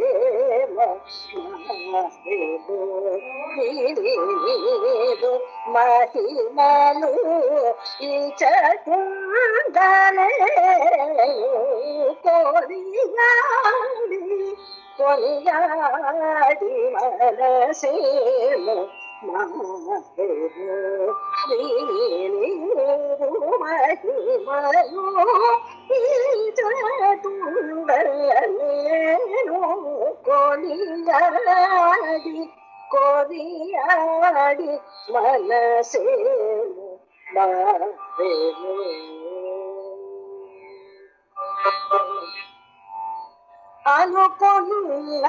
అనుకున్నదంతయు ఆగును నీ కృపజేత అనుకున్నదంతయు ఆగును నీ కృపజేత అనుకున్నదంతయు ఆగును నీ కృప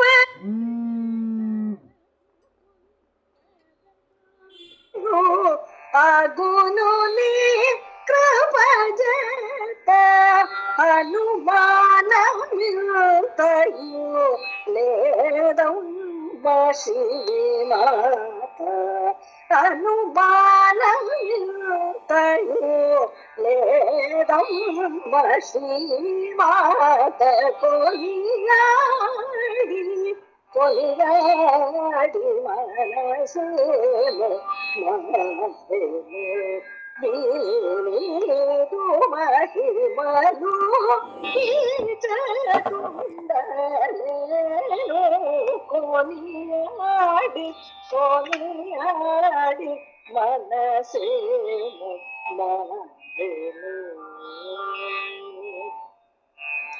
కన్న తల్లిని చూడ కలవరి తిరువెల్ల కన్న తల్లి మాತು దర్శనములో సగవే కన్న తల్లిని చూడ కలవరి తిరువెల్ల కన్న తల్లి మాತು దర్శనములో సగవే పెనుగొండ పుర నిలయే శ్రీ కన్యకాంబ పెనుగొండ పుర నిలయే శ్రీ కన్యకాంబ పెనుగొండ పుర నిలయే శ్రీ కన్యకాంబ గీత సుఖవని దయతో జీవదలి గీత సుఖవని దయతో చూడవే కొనియాడి కొనియాడి మనసేను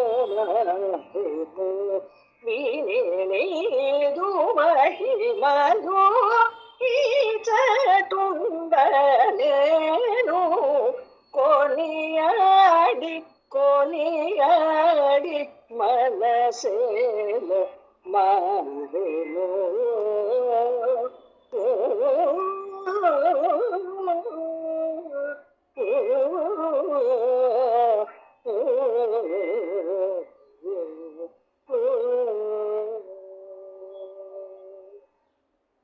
ಜೈವಾಸ ಧನ್ಯವಾದಗಳು. ಓಂ ಪೂರ್ಣಮದಃ ಪೂರ್ಣಮಿದಂ ಪೂರ್ಣಾತ್ ಪೂರ್ಣಮುದಚ್ಯತೆ ಪೂರ್ಣಸ್ಯ ಪೂರ್ಣಮಾದಾಯ ಪೂರ್ಣಮೇವಾವಶಿಷ್ಯತೆ. ಓಂ ಶಾಂತಿ ಶಾಂತಿ ಶಾಂತಿ. ಕಲವ್ರೆ ಹಾ. ಮುಕ್ತಾಯ ಮಂತ್ರ ಹೇಳ್ಬೇಕು. ಮುಕ್ತಾಯ ಮಂತ್ರ ಅಯ್ಯೋ ನಾನು ಹೇಳಿದ್ದಾಯ್ತು. ಅದೇ ನಾನು ಹೇಳ್ತಾ ಇದ್ದೀನಿ, ಮ್ಯೂಟ್ ತೆಗೆದು ಹೇಳಿಲ್ಲ.